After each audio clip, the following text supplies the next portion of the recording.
make sure that the sound is loud enough. Yeah, like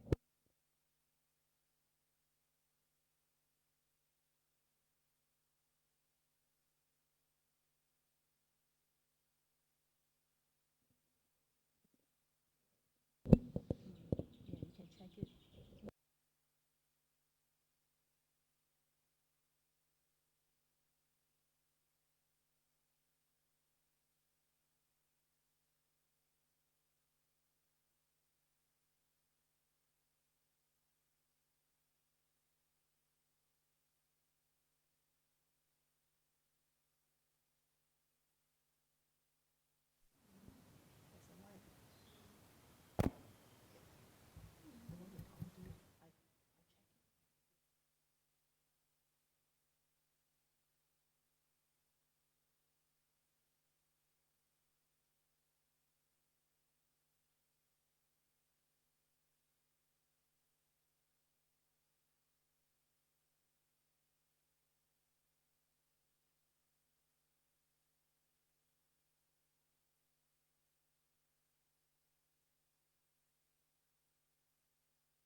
Okay, so I guess, can we start?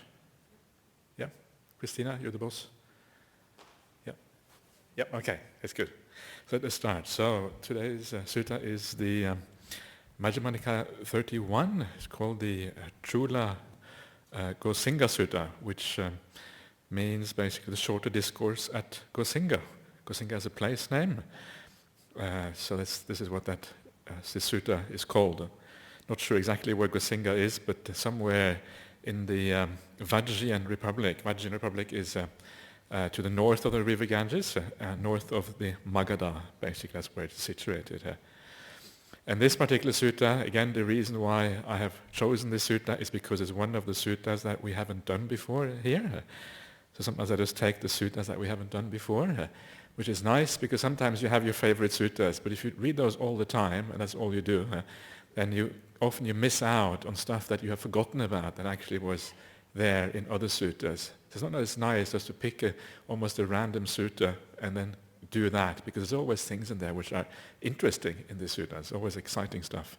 So, so let's see what is exciting about this particular sutta. Well, the first thing which is interesting here is that there is another sutta later on in the Majjhima Nikaya, which is called the Upakilesa Sutta. And Upakilesa means like a defilement of the mind, so it's basically the sutta on defilements. And both of these suttas, the opening of them is actually exactly the same. And the opening is about the Buddha going to visit the three monks being Venerable Anuruddha, Venerable Kimbila, and Venerable Nandiya. And it's exactly the same for both of them. And that is interesting, because in one sutta, they are talking about what they did before their awakening, before their enlightenment, so they were still practicing and striving on the path. But in this sutta, they're talking about what happens after they have attained awakening, right? So there's obviously a time span between the suttas. Now there's a time span between the suttas, so how come the introduction is exactly the same? How can the introduction be exactly the same when there's a time gap between them? And one of the things that you will see as we go through this is that when the Buddha arrives at this park where these three monks are staying, the park keeper, the person in charge of that park, he stops the Buddha and says, no, you can't get in here. He doesn't recognize the Buddha, basically. So how can that be the case that he doesn't recognize him, and then sometime later the Buddha comes again and he still doesn't recognize him? So this is how you can see that sometimes the material which actually surrounds the sutta, what you might call the narrative or the history behind, which is behind the actual teaching of the Buddha, that is often a little bit artificial. Well, not necessarily artificial, but it wasn't always perhaps remembered precisely, and they would just take a standard opening and they would apply it to two different suttas in the same way without really distinguishing properly between the two different occasions. And that is, again, it's just one of those things which is interesting, because it means that when we talk about the suttas, we talk about the word of the Buddha. What we're really talking about is actually the teaching of the Buddha. It's not so much the surrounding material, but actually what the Buddha himself taught. That is what we mean by the word of the Buddha. And you can see that the surrounding material is not as important, and for that you often find inconsistencies, more inconsistencies anyway, in that particular material. Okay. If you have any questions as you go along, please ask. And if you don't understand what I'm saying, just please let me know. Clarify. Yes, Pauline. Yeah.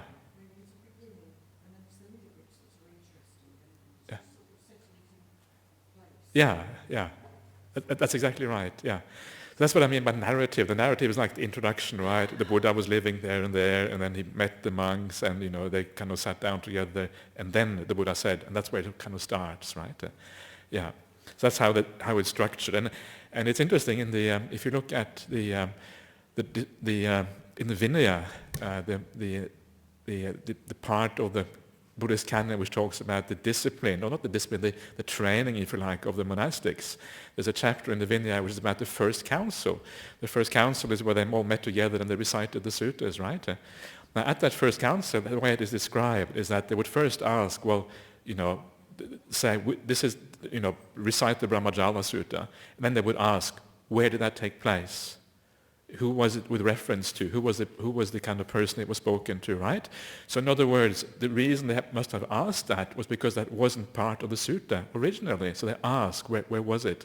And then it became part of the sutta later on. So it's part of Buddhist history, this idea that the framing narrative or the historical material was added after the actual speech by the Buddha or whatever. That's kind of accepted in Buddhist history, so to speak. So it is secondary. Yes?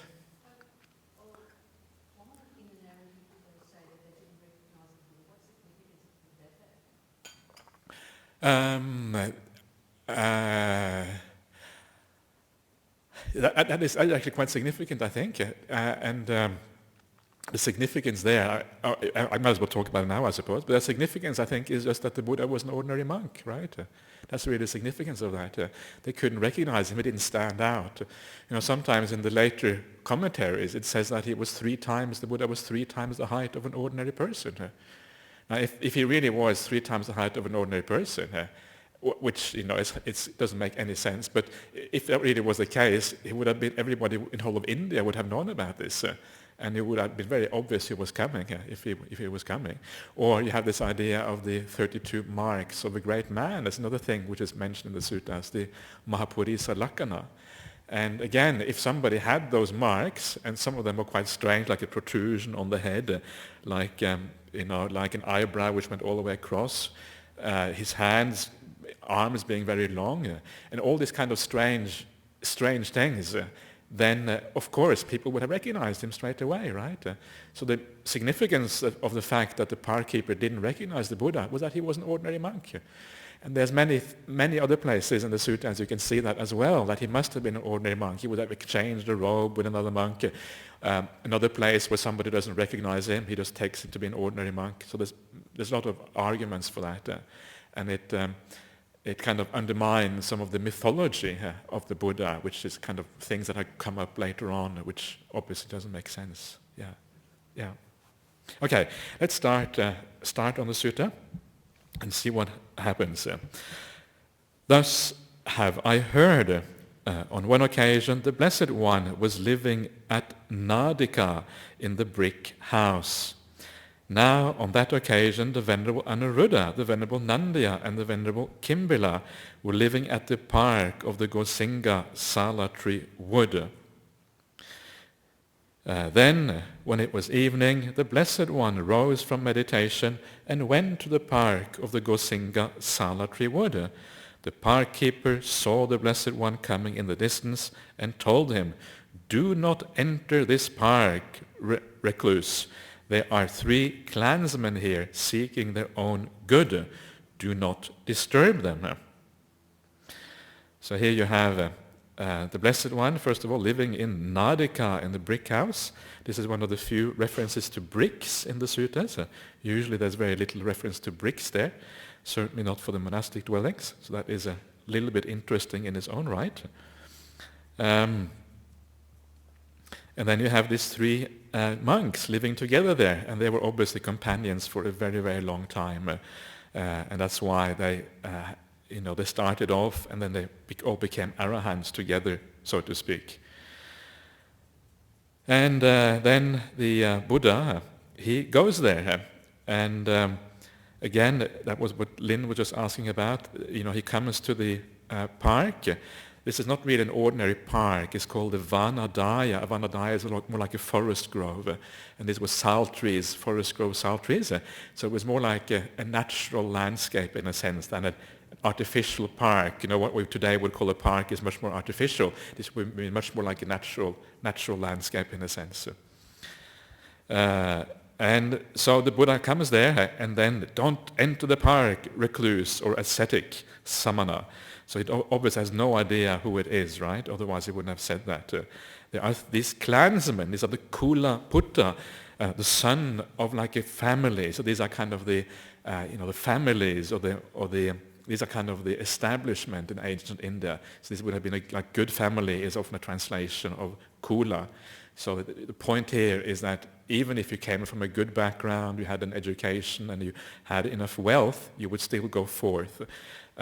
Because that's what the Buddha's teaching told you was the right thing to do, regardless of your material or social position in the world.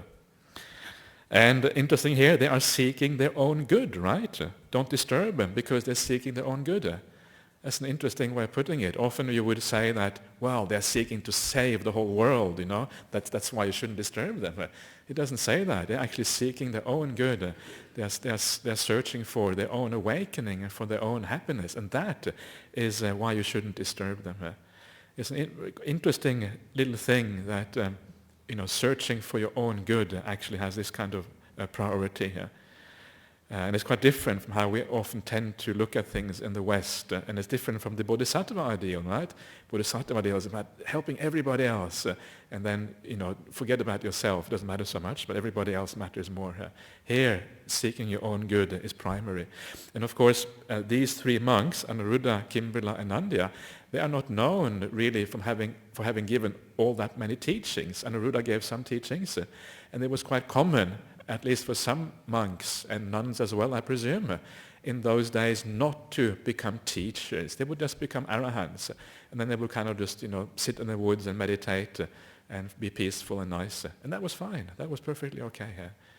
So maybe not ideal, even better if they teach, but actually it's not really required. And you will see later on in this sutta why it isn't required, why it isn't really necessary. Okay. So the park keeper wants to keep the Buddha out, right? That's interesting. Yeah. So obviously the Buddha didn't really stand out. Then the Venerable Anuruddha heard the park keeper speaking to the Blessed One and told him, "Friend park keeper, do not keep the Blessed One out. It is our teacher, the Blessed One, who has come." Then the Venerable Anuruddha went to the Venerable Nandya and the Venerable Kimbila and said, "Come out, Venerable Sirs, come out, our teacher, the Blessed One has come." Then all three went to meet the Blessed One. One took his bowl and outer robe, one prepared a seat, and one set out water for washing the feet. The Blessed One sat down on the seat made ready and washed his feet. Then those three venerable ones paid homage to the Blessed One and sat down at one side.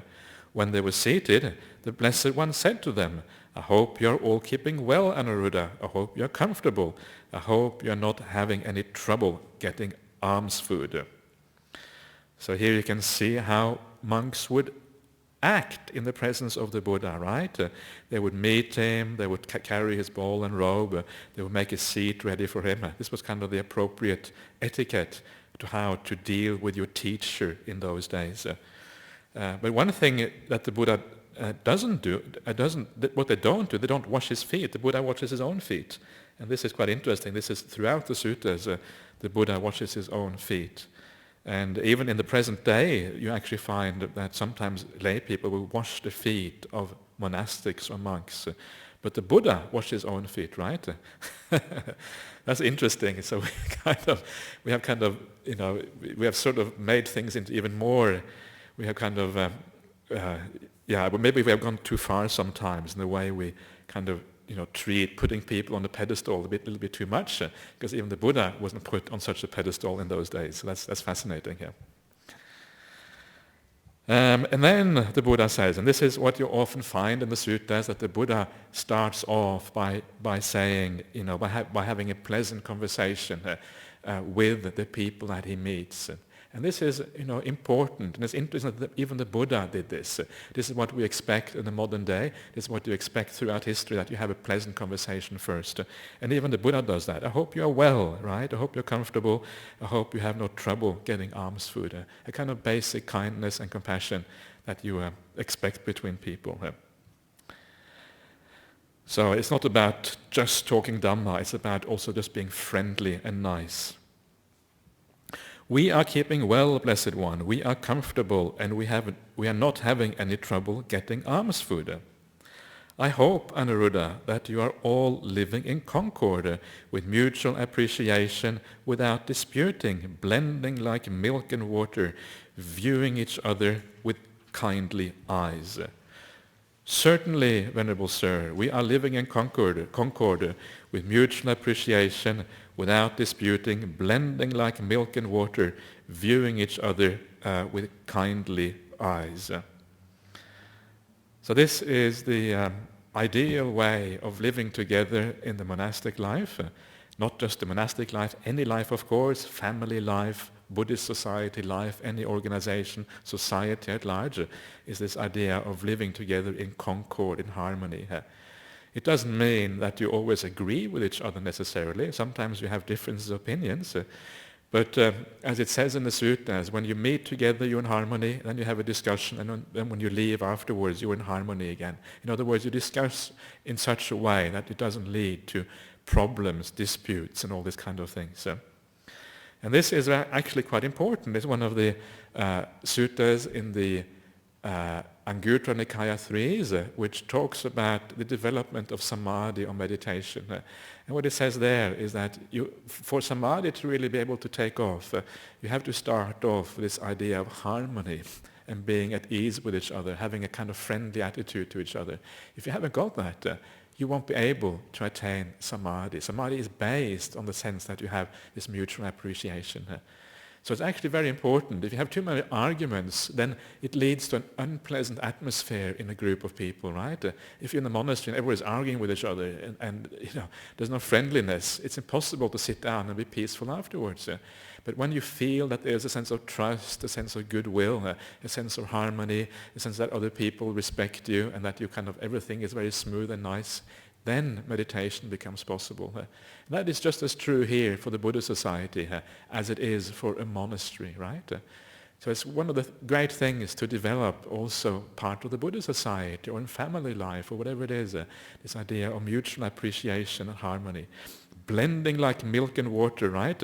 This is the opposite of oil and water. Oil and water don't blend. The oil just floats on top.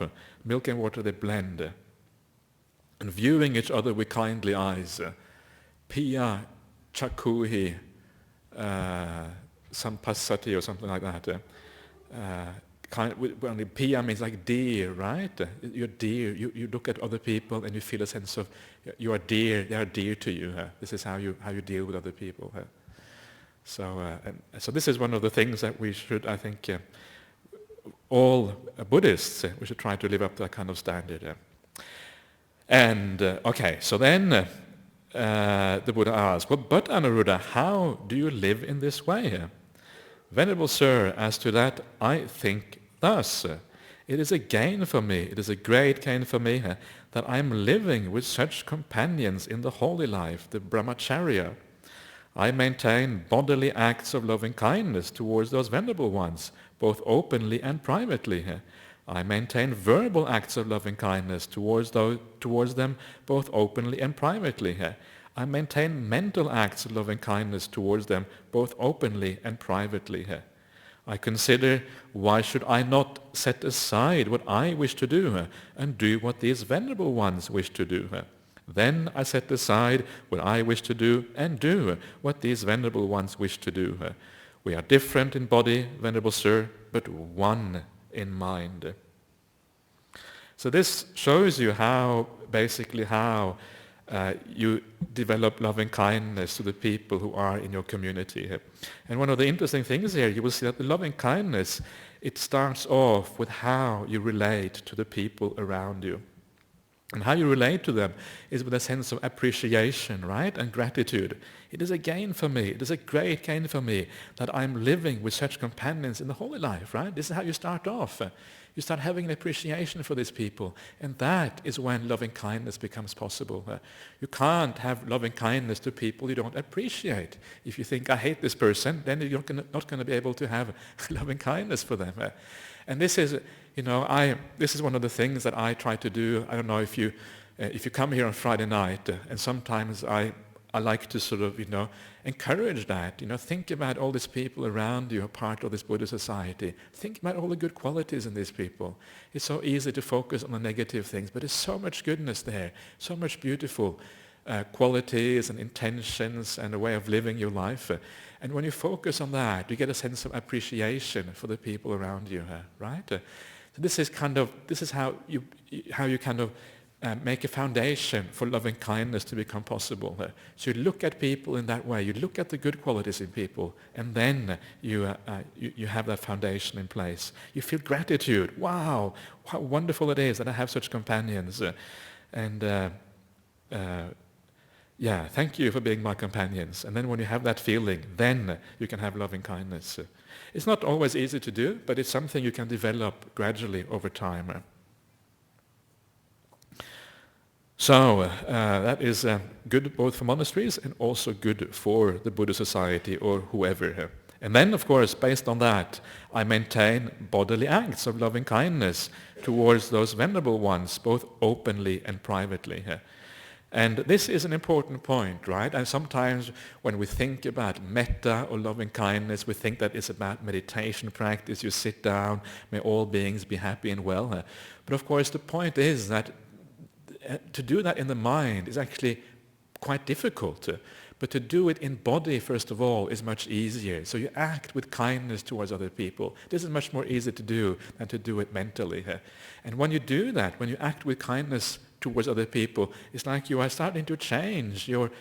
Just by doing that, you're changing your view of other people because you're forcing yourself to see the goodness when you do an act of kindness towards them. So it's part of the same thing. So even if you don't feel any metta, strong metta, or even any metta in your mind, you can still act with kindness. So this is like the beginning, right? First of all, you act with kindness.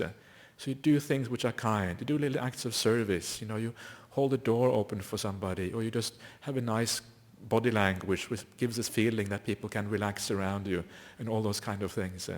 And then that is already the beginning. That's important, and this, you find this kind of structure all the way through the suttas. Loving kindness through body comes first, both privately and openly, right? Both when you're around people, but also when in private as well.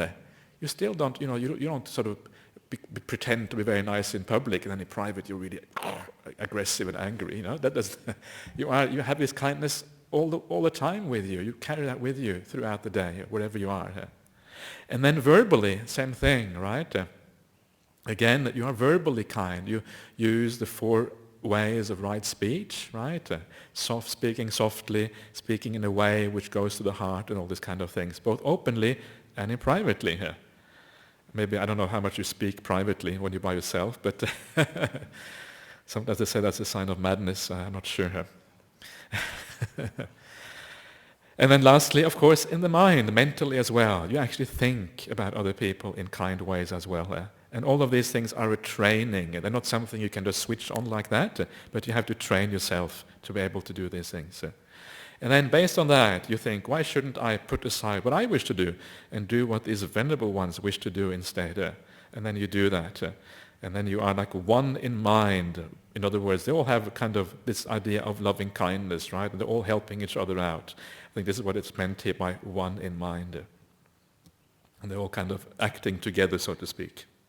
So that I think that paragraph is very nice and very important, and this is one of the, and this, remember these are arahants, right? We will see that later on, that they actually are arahants. These are fully awakened beings, and this is how they act toward each other.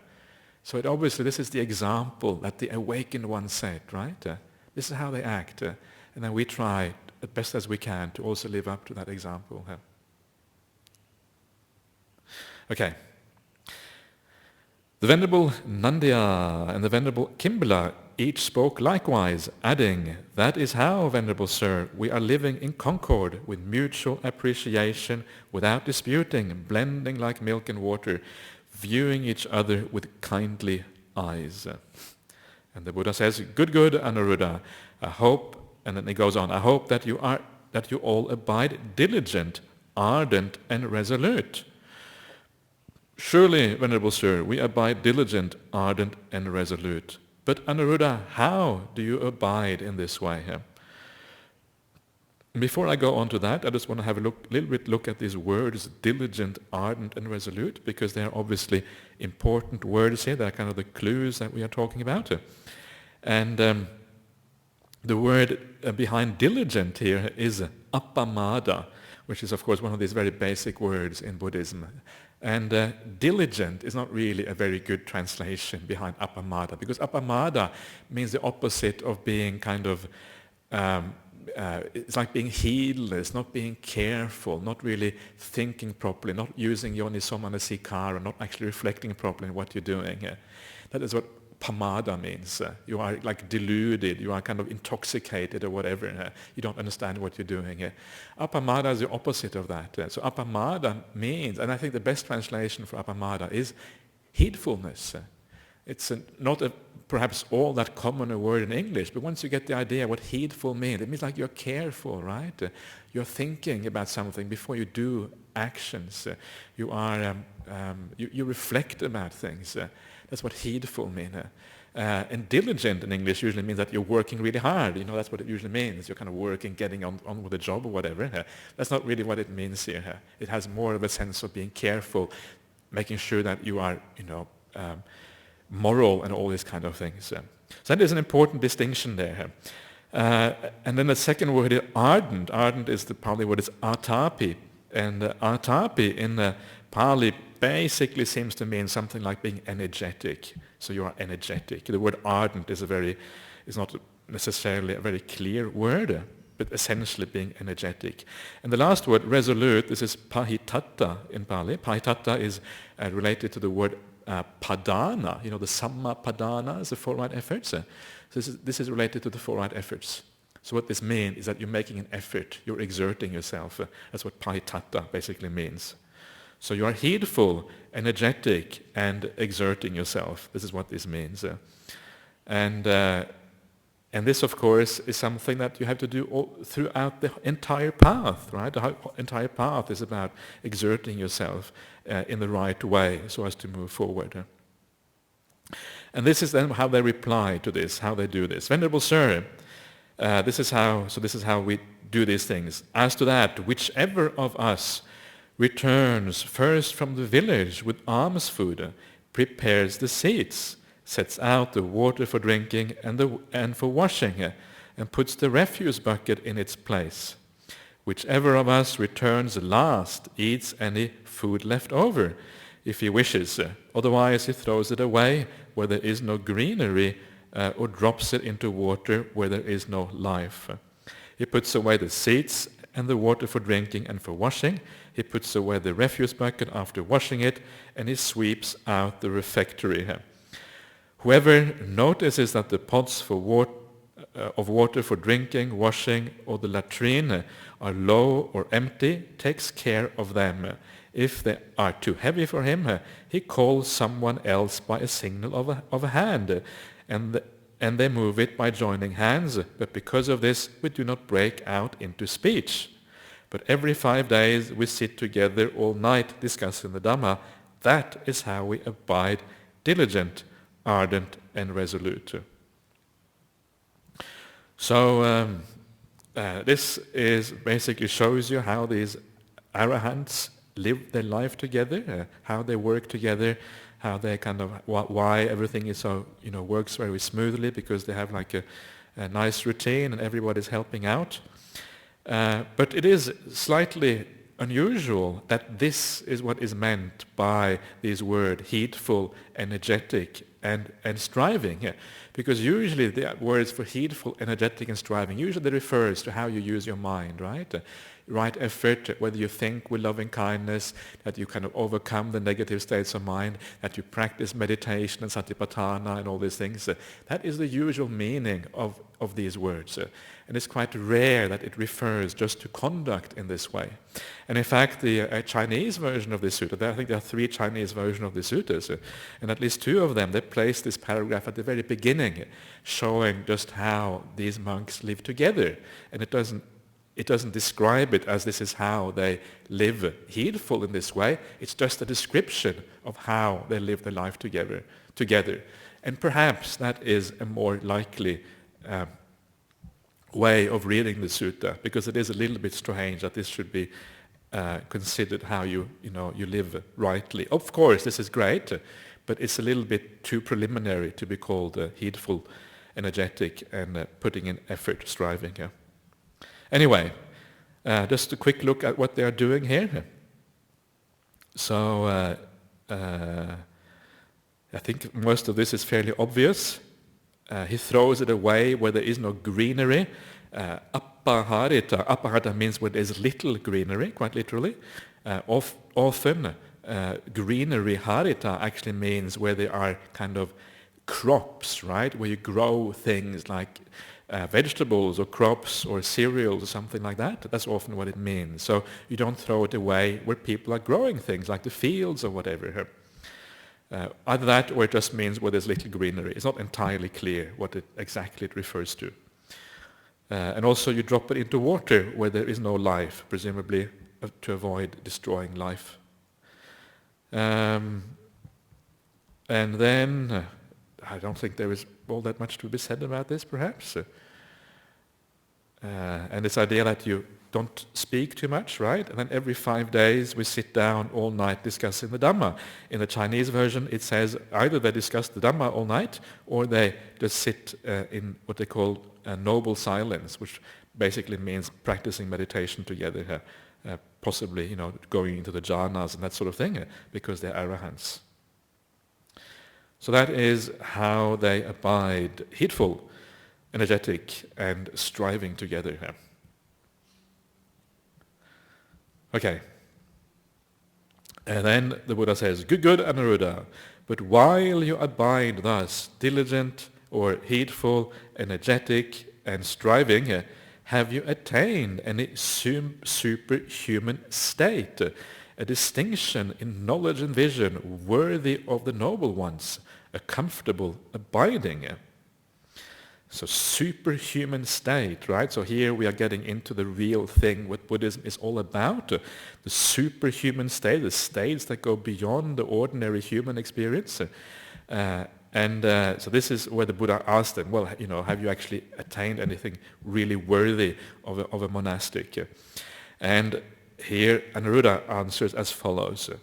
Why not, Venerable Sir? Here, Venerable Sir, whenever we want, quite secluded from sensual pleasures, secluded from unwholesome states, we enter upon and abide in the first jhana, which is accompanied by applied and sustained thought, with rapture and pleasure born of seclusion. Venerable Sir, this is a superhuman state, a distinction in knowledge and vision worthy of the noble ones, a comfortable abiding which we have attained while abiding heedful, energetic, and striving. Okay, so this shows you what the idea of heedful, energetic, and striving ultimately is about. This is what the purpose of that is, to attain the jhanas, right? And straight away you know that the kind of effort required for that is a very subtle type of effort. The more deep your samadhi is, the more deeper you go into meditation, the more subtle the effort has to be, because otherwise you're disturbing the meditation process. So that's an important thing to understand. It's not, when we talk about effort in Buddhism, often it's a very, very subtle affair. It's not some kind of powerful thing. It's just directing the mind in the right direction. That's very often all it means, just directing it rightly, and then that's enough. So here we have the first jhana, and again, as always, what is so interesting about the sutras is how these jhanas are described, right? A superhuman state is the first thing. It's outside of the ordinary human experience. It's outside of the ordinary human realm. If you attain the jhanas regularly, you will not get reborn in the sensual world at all. You're beyond the human experience, a superhuman state, right? And again, it is the jhanas and the 4 stages of awakening, the stream entry up to Arahant, the te-vijjas. The te-vijjas are the recollection of past lives, the understanding of karma and awakening again. These are the things that are called superhuman states. So the jhanas are always classified together with awakening and the stages of awakening. And that shows you how profound these things are regarded, right? They are regarded, they are at the very pinnacle of what is the purpose of the Buddhist path. And for that reason, these things are obviously very, very special according to Buddhist understanding of the world. So superhuman states, right? The next one here is a very interesting one. The distinction in knowledge in knowledge and vision worthy of the noble ones, right? Again, the jhanas are something which is worthy of the noble ones. It's something that you expect of the noble ones. It's something, another way of translating that is that it is a knowledge and vision, a distinguished knowledge and vision that makes you a noble one. That's another way of translating this. So this is what you expect of the noble ones. This is, in other words, again, it's a very high thing. It's related to the states of awakening directly. So very, again, something very, very lofty and very high, these jhana states. But perhaps even more interesting, that is part of it, that this is what you expect of the noble ones. But even more interesting here, and I only really discovered this morning when I was reading through this. I like to read through these suttas before I come here, so I'm a little bit prepared, so I don't kind of just ramble things off the cuff, so to speak. But what is interesting here is this idea of knowledge and vision, right? The jhanas are distinctions in knowledge and vision. And that is, I've read this kind of statement so many times before, but only this morning did I realize that actually is something very profound and very interesting. A jhana is a state distinction in knowledge and vision. Ordinarily, knowledge and vision is something that we associate with insight and understanding. You have the yatha bhuta jnanadasana, and I don't know if you remember this, but you have the gradual arising of the Buddhist path. You have the idea of you start off with sila. From sila comes the pamudra, the gladness. From mudra comes the piti. From the piti comes passaddhi, the tranquility. From passaddhi comes the sukha, the happiness. From the sukha comes the samadhi, stillness of the mind, deep meditation. Basically what we're talking about now. And from that comes the yatha bhuta jnana dasana, the knowledge and vision of things as they actually are. And of course the knowledge and vision of things as they actually are in that context means insight. It means seeing reality. It means seeing dukkha, suffering. It means seeing impermanence, right? Anicca. It means seeing anatta, non-self. It means understanding the world in terms of the three characteristics. It's all about insight. And here, exactly the same term, jnanadasana, is used for the jhanas themselves. Right? Isn't that extraordinarily interesting? Normally we tend to divide, maybe I shouldn't say we, but it's very common in the Buddhist world to divide Buddhism into samatha and samadhi on the one hand, as if it is one path, and then the path of vipassana on the other hand. But here it is saying directly that the jhanas, the kind of the archetype for what is samatha, for what is samadhi, is jnanadasana, right? Isn't that kind of astonishing? I'm just amazed at how blind I can be, because I've been reading this for 20 years, and penny has never really dropped. That's actually what it's saying. But these are states of insight. They are no different from insight. Once you get into the jhanas, the insight is there. And what that means is that, of course, to enter a jhana, you need very profound insight, knowledge and understanding. You need to see the world for what it actually is, even to be able to enter into the jhanas. And once you have been there, when you come out on the other side, you have even more knowledge and understanding as a consequence, right? The jhanas are kind of the source of understanding. And that's why they are mentioned in this way. So what is it that you understand? Well, what you understand is that all the things that you left out before you entered jhana, all the things that you have left behind, they are dukkha compared to jhana, right? You understand that the whole sensory world, all those things that we ordinarily experience, they are suffering, they are a problem. That's what you understand. And you understand that you have attained something very profound and very deep, which is happiness. And suddenly, the whole world, which is concerned with the senses, with the body, and everything we know basically in our lives. What do we know in our lives? We know only the five senses basically. We see, from the moment you wake up in the morning, you see stuff, you hear stuff, you feel things, you taste things, and you smell things. And that is our whole world. And for the first time, you understand that whole world, everything that we normally experience, is suffering. You've reached a higher level. You are standing at the top of the mountain looking down upon something which actually is low in comparison. That's why the insight here is so profound. You understand the impermanence of that. A better translation than impermanence perhaps for anicca is unreliability. It's unreliable. The sensory world is unreliable. It comes and goes. You die. You have to give it all up. It's problematic. If you get into a jhana state, that happiness is much more reliable, at least as long as you can sustain that jhana state. It is much more reliable because it is an internal happiness that you have for yourself. So there's more sense of control and developing it for yourself than there's very little control with all the external things of the sensual world. But your inner happiness, there is some degree to which you can actually control that and be in charge of that. So these are the things you start to see, right? You start to understand the three characteristics. And this is what happens when you get into these jhana states. So jnana dasana and jhana are not separate. They come together. And of course this is, if you know your Dhammapada, the famous Dhammapada verse which says that there is no jhana without insight, there's no insight without jhana. Natti jhanang appanyasa. Natti jhanang, there's no jhana for one without wisdom. Natti jhanang appanyasa.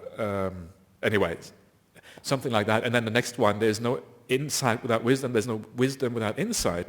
But for one who has both, they are in the presence of Nibbana, right? So they always go together.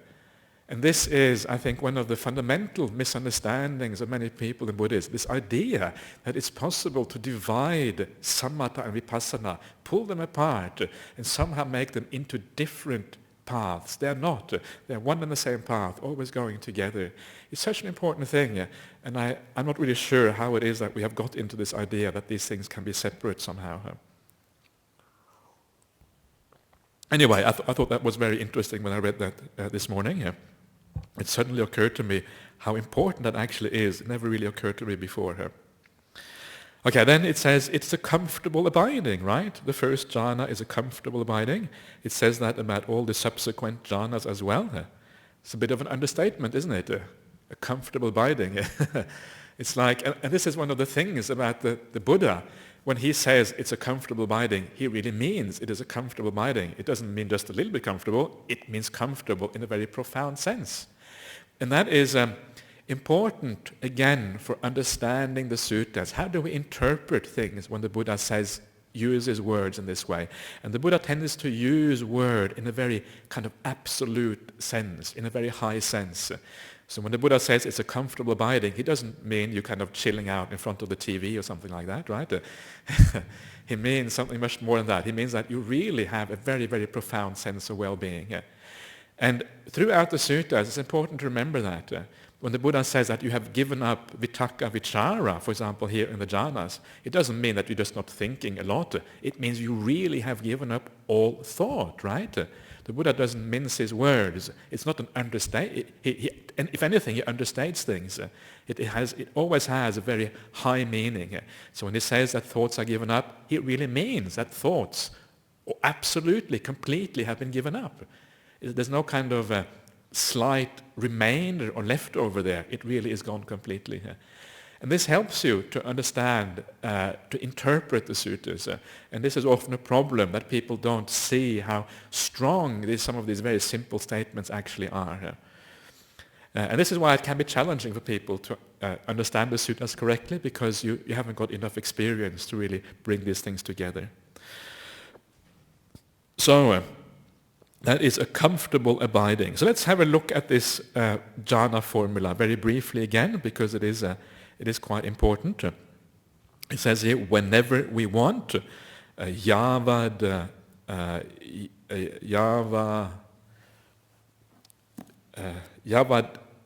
akankati or something like that is the Pali. Let's have a look. Yava akankama. So as far to whatever extent we desire is what it means. So it's not clear that it means whenever we want, but it can mean how long we want, and it can mean many different things. Quite secluded from sensual pleasures, right? Again, I always like to make the point that it means, quiet here really means completely. It's the word eva, means completely. secluded. Sensual pleasures really means the five senses. It's a plural for kama. It means the whole world of the five senses. So you are apart from, you are secluded from, you have left behind the world of the five senses. And remember again this idea that when the Buddha says that you have left behind the sensual pleasures, again, it means that in a very high sense, right? It doesn't mean, yeah, but there's a little bit left. It means it's gone. Otherwise, he wouldn't have used that expression. And this is exactly the same phrase you find in other languages, like Chinese or other translations of the suttas has the same thing there. Secluded from unwholesome states, meaning the five hindrances. He enters upon, abides in the first jhana, which is accompanied by applied and sustained thought. And the meaning of that in this context, I'm not going to go into too much details now, but it basically means the last movement of the mind. In the next jhana, it's given up completely, so here it must refer to the very last movement of the mind that is left, the very last remnant of thinking, if you like. Yeah. And then you have the rapture and pleasure. This is the piti sukha, born of seclusion, vivekaja. So seclusion here means again seclusion from the senses, right? You have gone inside of yourself completely here. So that is the jhana formula. And this is what is this superhuman state. So for that reason, because it is called this kind of, has this incredibly lofty epithets, and it has this throughout the suttas, because it is the distinction worthy of the noble ones, is a superhuman state. You can assume that these things are very, very profound. And this is one of the reasons when you hear different people talking about the jhanas being interpreted in different ways, you can assume that the most profound interpretation, the interpretation which takes these things to be deep, is more likely to be correct, because they obviously are very special states. That is one way of deciding what these things actually are. Yes?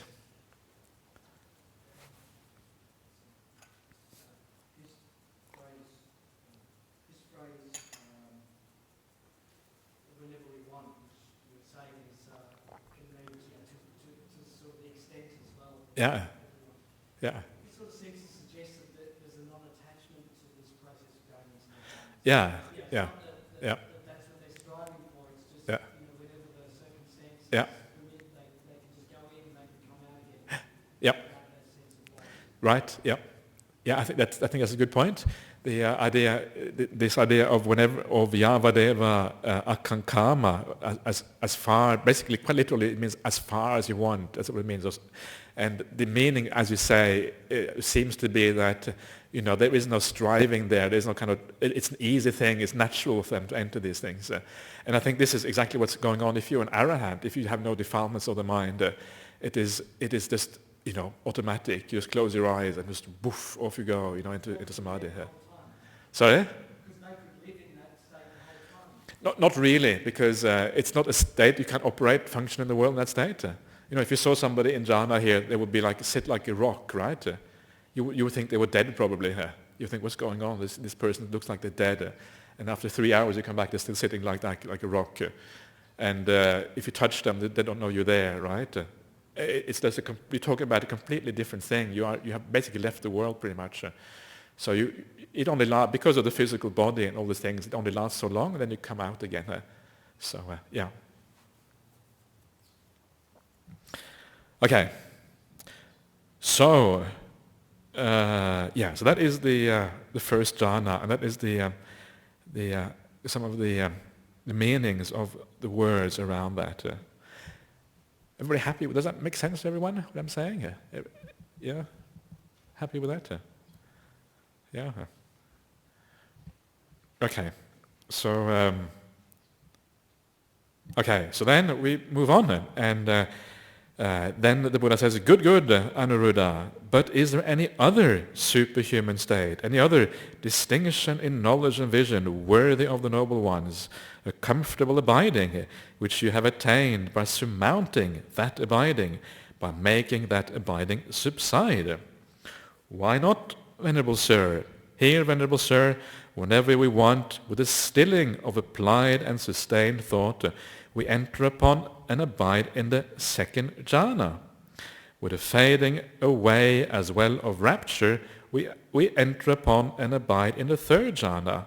With the abandoning of pleasure and pain, we enter upon and abide in the fourth jhana. Venerable Sir, this is another superhuman state, distinction in knowledge and vision worthy of the noble ones, a comfortable abiding, which we have attained by surmounting the preceding abiding, by making that abiding subside. So here you have the four jhanas. Everything is a bit contracted here, but some of the main aspects of the four jhanas are mentioned. So for example, with the second jhana is with the stilling of vitakka, vichara, right? And again, when we're talking about stilling here, as I said before, when the Buddha uses this word, he means it in an absolute sense. There's no messing around. It really means the complete stilling here. And that is why the second jhana is said to be rock solid, right? When in the second jhana nothing moves. It's completely solid state. When nothing happens for hour after hour after hour, you're just experiencing bliss, bliss, bliss, bliss continuously for hour upon hour upon hour. It's hard to understand how that's possible. And you have no idea of the world, you have no idea of anything. All you do is just experience bliss. So that is what that is about. And then with the third jhana, I'm just going to go through this quickly. You're abandoning the rapture, you're abandoning some of that bliss, and you get an even more refined happiness. And this is where it says here, sukkang kayena patisangvedeti is one of the descriptions of the third jhana. And that is often translated as experiencing happiness with the body. But what it means, and I think it's fairly clear in the suttas what it means is experiencing happiness directly. You have abandoned piti, that rapture aspect of happiness, and you have pure happiness remaining. Kayena, in other contexts, I think it's fairly obvious that it means a direct or immediate experience of happiness. Pure happiness. And this is the highest kind of happiness that is experienceable in terms of in terms of a pleasant mental feeling, is the highest type of pleasant mental feeling you can have of sukha in the whole universe, in the whole samsara, right, in all these realms or whatever. This is the highest. And once you go beyond that, once you go to the fourth jhana, all pleasant and unpleasant feelings subside and disappear. And all you have left is the adukkama sukha, neither happiness nor pleasure, pure equanimity of mind. And that is what happens in the fourth jhana. And of course, the kind of the mysterious thing, and this is one of those things that I think you can probably only understand by experiencing these things, but the thing from the sutta point of view is that when you go to the fourth jhana, when you go to a state where there's no sukha, there's no happiness, there's no pain, there's certainly no happiness, and there's pure equanimity, and that pure equanimity, that pure evenness of mind is in a way even more pleasurable, even more happy than experiencing happiness, right? It sounds completely contradictory. How can equanimity, just a balance of mind, be more pleasant than a very, very strong and powerful feeling of happiness? How is that possible? That is what the Buddha says. This is how the path works. You come to a state of equanimity which is so profound, so peaceful, so utterly different from anything you have ever experienced before in your whole life, that it is better than even the highest happiness that is experienceable by a human being in the third jhana. This is why the Dhamma is so mind-blowing, right? And this is why it is so hard to understand, because you are going into experiences that are just of a completely different order from what we normally understand in the ordinary world. And for that reason, sometimes you have to have a sense of confidence about these teachings, because you can't really get your head around, it's very hard to get your head around these things. Maybe a little bit you can, but you can't really understand these things until you experience them yourself. So this is where the idea of saddha, of confidence, comes in Buddhism. You get saddha because you see that the path is leaning in that direction, so you can kind of extrapolate. You get saddha because you see other people having practice, and they seem to have something profound, right? You get saddha because you read the teachings, and the teachings seem to have a very powerful integrity to them. So all of these things kind of brings this sense of confidence up in you. But sometimes some degree of confidence is always necessary also in Buddhism. Sometimes I'm a bit surprised that people seem to think that the Buddhist path is all about kind of just, investigating for yourself and all this thing. Well, it is about investigating for yourself, but of course you can't investigate those things you haven't experienced yet. So there has to be confidence and investigation have to go together also on the Buddhist path. Anyway, I find that quite mind-blowing myself, and that's why I think it's quite interesting. So these are the 4 jhanas. Any questions about the 4 jhanas? Everybody happy with those? Yeah? Okay. So then the Buddha goes even further, right? He's going to push these monks all the way to the limit here. So he says, good, Anuruddha, but is there any other superhuman state, uttari manusadhamma, literally beyond the human state, which you have attained by surmounting that abiding, by making that abiding subside? Why not, Venerable Sir? Here, Venerable Sir, whenever we want, with the complete surmounting of the perception of form, with the disappearance of perceptions of sensory impact, with a non-attention to perceptions of diversity, aware that space is infinite, we enter and abide upon, and we enter upon and abide in the base of infinite space. Venerable Sir, that is another superhuman state. A distinction in knowledge and vision worthy of the noble ones, a comfortable abiding which we have attained while abiding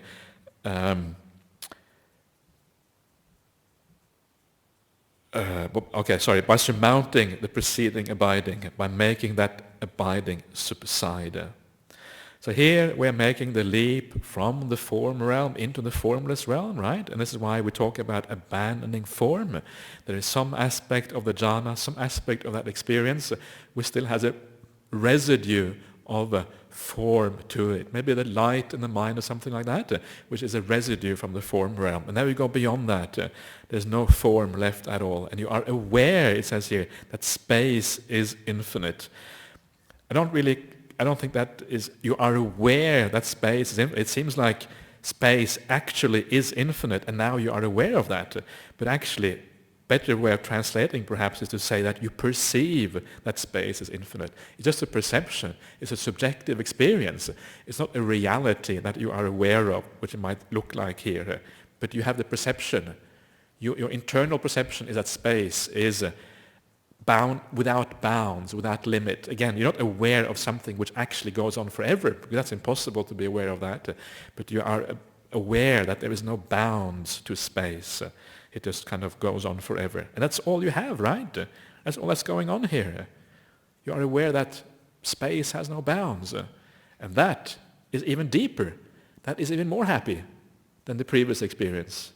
Does that make sense? Why should the awareness that space has no bounds, why should that be more happy than experiencing the highest happy feeling that is possible in samsara? I don't know, that's what it says here. It's interesting, isn't it? I mean, it's so different from how we normally think about things. It is so such a different understanding of the world. But what it's saying here, when you have this incredibly simple perception of the world, very basic perception of the world, that there is no limit to space, that is a higher happiness than anything you had before. This is an even higher thing. You're surmounting the previous one, it says here, right? You're surmounting it. You've gone beyond it. You have achieved something which is even more happy in a certain way. So again, it is very hard to understand how that can be the case, unless you actually experience these things for yourself.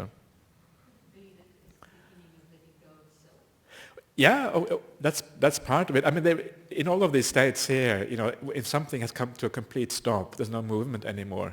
The sense of self has already subsided enormously. But you're right, with each step, there's even less, right? There's even less things for the self to hold on to. So, yeah. Eddie?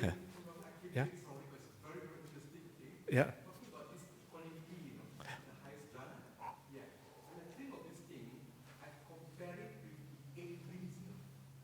With a what? Oh, yeah. Okay. Yeah. So my thinking, okay, is that if when you reach the happiness, Yeah. you're still subject to suffering from the negative, Yeah. negative, negative situation. Yeah. Yeah. So once you reach equanimity, so because in life we always meet with difficult situations. When there's any difficult situation or what you think, it's already equanimity. Yeah. Yeah. This way. I think there's something to that. I think the idea is that if you have happiness, you are still fairly close to suffering, because happiness and suffering are opposed to each other. As long as there's happiness there, you're kind of still bound within that realm of happiness and suffering. And as long as you seek that happiness, there, you also have the suffering as well. So the two tend to go together. But once you leave kind of all feeling behind, and all you have is left is equanimity, it means that whole world of feeling, it's starting to become unimportant. The whole idea of feeling things starts to, feeling doesn't have so much hold on you anymore. And that is a problem, because our whole life revolves around feelings. We want to experience pleasure. We want to experience happiness. We want to avoid suffering, right? And here you're actually moving into a realm where there's pure balance of mind, pure equanimity. And that whole world of trying to get happy feeling starts to fade away and becomes irrelevant. You don't care about feeling so much anymore. And that is, of course, a very, very powerful insight when you understand that all these feelings we're trying to get, actually, they're just problematic. There's something higher, which is even better. Yeah. Okay. Anyone else? Okay. So let us move on, and we'll just go through the last parts of this, probably a little bit more quick, and see what happens. And then the Buddha says, is there any other superhuman state which you have attained by surmounting that one, by making that abiding subside? Why not, Venerable Sir? Here, Venerable Sir, whenever we want, by completely surmounting the base, or maybe the plane is better, the plane of infinite space, perceiving that consciousness is without limit, we enter upon and abide in the base of consciousness, unlimited consciousness. By completely surmounting the base of unlimited consciousness, perceiving that there is nothing, we enter upon and abide in the plane of nothingness. By completely surmounting the base of nothingness, we enter upon and abide in the plane of neither perception nor non-perception. Venerable Sir, this is another superhuman state which we have attained by surmounting the preceding abiding, by making that abiding subside, right? So here you go from the perception that space has no limits to the perception that consciousness has no limits, right? And then you go from that to the perception that there is nothing, right? I don't know what that is. What does it mean to have the perception that there's nothing? You have a perception that there is nothing. That's what you have. So there is still something. There is the perception that there's nothing, but there isn't anything apart from that, right? It's weird, isn't it? It's very strange. It's very hard to understand what is really going on there. And this is why these things are so incredibly profound. And then you go beyond even that perception that there's nothing, and you go to the plane where there is neither perception nor non-perception. You don't even know whether you have perception anymore. But that thing is actually perception. The neither perception, non-perception is itself a perception. It's very, very, very profound. And so I'm not even going to try to explain what's going on, because I'm not sure if it is possible to really explain these things. I think probably what's there is probably the best one can do. The Buddha says, good, Anuruddha, but is there any other superhuman state, right? Even beyond this, a distinction in knowledge and vision worthy of the noble ones, a comfortable abiding which you have attained by surmounting that abiding, by making that abiding subside. Why not, Venerable Sir? Here, Venerable Sir, whenever we want, by completely surmounting the plane of neither perception nor non-perception, we enter upon and abide in the cessation of perception and feeling. And our asavas, taints, our defilements, our corruptions are destroyed by our seeing with wisdom. Venerable Sir, this is another superhuman state, a distinction in knowledge and vision worthy of the noble ones, a comfortable abiding which we have attained by surmounting the preceding abiding, by making that abiding subside. And, Venerable Sir, we do not see any other comfortable abiding higher and more sublime than this one. Good Anuruddha, there is no other comfortable abiding higher and more sublime than that one. So this is where things really kind of, again, are very hard to comprehend. The Buddha is saying that the highest happiness, the highest comfortable abiding, the most sublime abiding is the abiding where all perception and all feeling comes to an end. Everything comes to an end. That is the highest happiness, right? It is, again, it's very, very hard to understand that. But this is what the Buddha says. And this is where you have to rely on a certain amount of confidence in the teachings to really understand what is going on. When everything comes to an end, then that's when you're happy. But how can you be happy? You don't feel anything. Well, happiness is measured both in what you feel and also in those things where you don't feel. Wherever there's happiness, whether you feel or not, that is why it is the highest abiding. Highest happiness without feeling anything. That's what the Buddha says. Okay, so they were arahants at this point because their taints, the asavas, are destroyed. So they have become arahants together with that entry upon the cessation of perception and feeling. Yes? That's what it sounds like, doesn't it? Yeah. So they have passed with the highest marks. So that's a good point. Yeah. So yeah. Because I suppose the master can read the mind at every stage of the examination, right? Check. Yeah, exactly. And then if it stops somewhere, then you tell, okay, this is how you continue. And if they go all the way, then okay, then that's fine. Yeah. Yes, John. Asavas. These are the asavas. Taints are the asavas. Well, the three these are the often called the root defilements. So these are the kama asava, the asava of sensuality or sensual objects. The bhava asava, the corruption or taint of existence, right? The desire to exist, basically. And the last one is the avidya asava, the taint of avidya. The often translated as ignorance, which I don't think is a very good translation, but the taint of delusion or of not seeing things clearly, of illusion, of etc. Sometimes they also bring in the ditta asava, but that seems to be a later development. So those are the three asavas. The root corruptions of the mind. Yeah.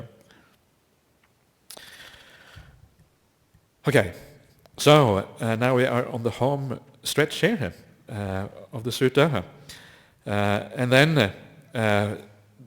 then when the Blessed One had instructed, urged, aroused, and encouraged the Venerable Anuruddha, the Venerable Nandya, and the Venerable Kimbala with a talk on the Dhamma, he rose from his seat and departed. After they had accompanied the Blessed One a little way and turned back again, the Venerable Nandya and the Venerable Kimbala asked the Venerable Anuruddha, "Have we ever reported to the Venerable Anuruddha that we have obtained those abidings and attainments that the Venerable Anuruddha in the Blessed One's presence ascribed to us up to the destruction of the asavas? The Venerable Ones have never reported to me that they have obtained those abidings and attainments. Yet by encompassing the Venerable One's mind with my own mind, I know that they have obtained those abidings and attainments. And the deities have also reported it to me. These Venerable Ones have obtained those abidings and attainments. Then I declared it when directly questioned by the Blessed One." So it's a little bit strange, this idea that the deities have declared it. That little statement does not exist in the Chinese version of the sutta. Because it's not clear to me how the deities would know. The deities are often just ordinary beings. They have their own defilements. I'm not sure how they would have known unless they were maybe some high areas themselves or whatever. Anyway, I don't take that particular statement perhaps with a little bit of a pinch of salt, but anyway. So then the story continues. Then the spirit Diga Parajana went to the Blessed One. After paying homage to the Blessed One, he stood at one side and said, "It is a gain for the Vajjayans, Venerable Sir, a great gain for the Vajjayan people, that the Tathagata, accomplished and fully enlightened, dwells among them, and these three clansmen, the Venerable Anuruddha, the Venerable Nandaya, and the Venerable Kimbila." On hearing the exclamation of the spirit Diga Parajana, the earth gods exclaim, "It is a gain for the Vajjayans, it is a great gain for the Vajjayan people, that the Tathagata, accomplished and fully enlightened, dwells among them, and these three clansmen, the Venerable Anuruddha, Nandaya, and Kimbila." On hearing the exclamation of the earth gods, the gods of the heaven of the four great kings, the gods of the heaven of 33, the Yama gods, the gods of the Tusita heaven, the gods who delight in creation, the gods who wield power of others' creations, the gods of Brahma's retinue, exclaimed, "It is a gain for the Vajjayans, a great gain for the Vajjayan people, that the Tathagata, accomplished and fully awakened, dwells among them, and these three clansmen, the Venerables Anuruddha, Nandaya, and Kimbila." Thus, at that instant, at that moment, those venerable ones were known as far as the Brahma world. So that is one of those stock passages you find in the suttas. Again, this is again slightly more uncertain, this kind of thing. Sometimes these things have been added afterwards.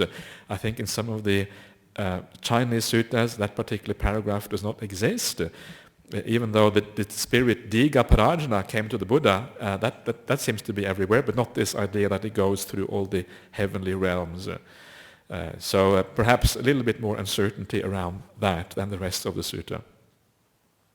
But it's nice, everybody, rejoicing in the attainments of these monks. And then comes the last part here, very nice. The Buddha replies to Diga Parajana, "So it is, Diga." Diga means tall or long, right? So tall one, the tall Parajana. "So it is, Diga, so it is. And if the clan from which those three clansmen went forth from the home life into homelessness should remember them with confident heart, that would lead to the welfare and happiness of that clan for a long time." Right? This is what I was talking about at the very beginning. I was saying that sometimes you have these monks or nuns or anyone for that matter who they just become arahants and then they don't teach anyone or then they don't do anything.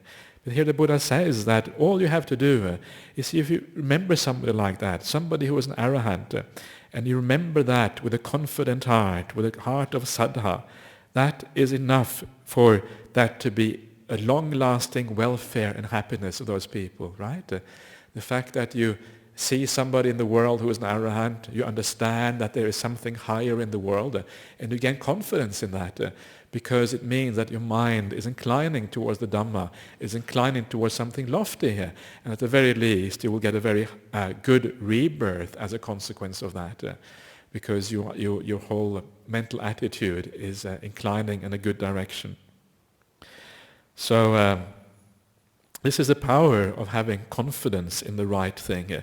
And this is the power of right view, basically. You have right understanding of things.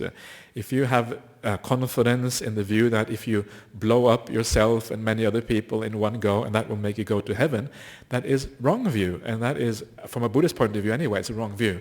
And that will lead to a lot of misery in the future because you're basing your actions on wrong view instead. Okay. And then not only is it good for them, for the clansmen and the family of those people, this is where from this you get this idea that sometimes we have this idea in Buddhism that if a son or a daughter or a family goes forth, it's actually very good for the whole family, right? We often this thing you will often hear in Buddhist circles, and it comes from this kind of statement, right? That if somebody goes forth who is like in your family, it can have a very strong impact on that family, especially if they have confidence in that. And then the Buddha goes on, and if the retinue of the clan from which those 3 clansmen went forth, the retinue is like all the people, all the workers and what have you, right? And friends perhaps as well. If the village from which they went forth, if the town from which they went forth, if the city from which they went forth, if the country from which those clansmen went forth from the home life into homelessness should remember them with a confident heart, that would lead to the welfare and happiness of that country for a long time. If all the Katyas, the noble ones, not the noble ones, the caste, the Kshatriya caste, should remember those 3 clansmen with a confident heart. If all the Brahmins, all the merchants, all the workers should remember them with a confident heart, that would lead to the welfare and happiness of those workers for a long time. If the whole world, with its gods, its maras and its brahmas, this generation with its recluses and brahmins, its princes and its people, its gods and its people, should remember those 3 clansmen with a confident heart, that would lead to the welfare and happiness of the world for a long time. See, Diga, how those 3 clansmen are practicing for the welfare and happiness of the many, out of compassion for the world, for the good, the welfare and happiness of gods and humans. So, you don't have to teach even, right? Just by being an arahant, just by practicing in the right way, doing the right thing, that is enough for the welfare of humanity and everyone else. That's all you have to do. If you teach, it's even better, but you don't actually have to teach, and you are still not being selfish. You're still not kind of the selfish Hinayana or selfish Theravada. You are already practicing for everyone's happiness just by doing these things. And that shows you the power of arahantship, the power of awakening. When you see somebody who is awakened, when you come into their presence, you understand that something has happened. You understand, not necessarily, but those people who are ready and who have the right attitude and the right development of the mind, they will feel that there's something there. And that feeling will give rise to wholesome intentions and give rise to wholesome states of mind inside of you when you feel that. So just by being an arahant, just by being awakened, you're already doing something very positive for the world. If you teach on top of that, wonderful, but that is actually enough. So, from the Buddha's point of view, there's no such thing as a selfish arahant. It's impossible to be a selfish arahant. You're already a blessing for the world. That is what the Blessed One said. The spirit Diga Parajana was satisfied and delighted in the Blessed One's words. So that's a beautiful, in my opinion, very beautiful sutta about, first of all, what I like the most about this sutta is just how the arahants live together, right? With metta, with kindness for each other, looking upon each other with kindly eyes, and having the sense of appreciation of each other, and based on that, they practice the metta. That to me is the most practical part of the sutta, which directly relates to us. And that is wonderful. The arahants practice in this way. We should be doing the same thing. Yeah. Okay, any last questions? Anything else that anybody wants to say here? Everybody happy here? Yes, John. Yeah.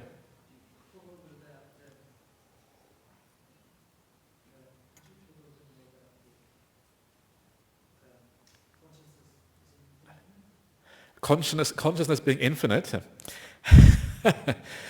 I think the word infinite is probably not a good word, because the word in Pali literally means something like without limit.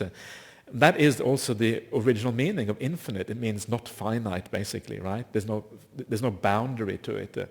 So it is the idea that there's consciousness, but there's no boundary here. And that's all you're aware of. You're aware of, instead of the previous one was like space, and then by developing that space more, when you have space, there's kind of consciousness which is aware of that space in a sense. But here you are actually taking away the space, and all that is left is just the consciousness itself being infinite, almost as if the consciousness fills that space in a sense that was there before. But the space, you no longer have that sense of space. Exactly what it means, it's impossible to say. Even if you had that experience, it probably would be impossible to describe it, because you probably have to actually experience it yourself before you can understand what it means for consciousness to be. How is it different from space being unlimited, right? How exactly is it different? And it's very, very hard to say here. So, sometimes you just have to take it on confidence. There is such a state, right? Yeah. I have no doubt that these states exist personally, but it may not be necessarily obvious for people why they should exist. Yes, we talk. What's the longest known period that a noble one stays in those states? Okay, I can repeat the question. What is the longest period that a noble one can stay in these states? Well, they say that the longest period that you can stay in the cessation of perception of feeling is 7 days. That's kind of what they say. So that is for the ending of perception of feeling. So these ones here will be somewhat less than that, because they are lesser attainments, right? But it might well be. I mean, I hear people going into the jhanas for many hours at a time. Go into deep jhana, I can stay there overnight, 10 hours perhaps. And these are even deeper states, so maybe even a day or two. Because I would say. I read earlier that they meet once every 5 days. Yes, yeah. So, but that's the max. 7 is the maximum, right? And I guess maybe not every 5 days. Maybe occasionally they stay for 7 days and then they come out. And then I don't know. I just just guessing. But of course, the rebirth in those realms, they last very, very long time, right? And they're talking about thousands of eons in the rebirth of those realms. Yeah. Okay. Anyone else would like to say anything here? No more? Everybody happy here? Yeah? Okay, so if that's the case, then we will just pay respect to the Buddha Dhamma Sangha, and then we will call it a day.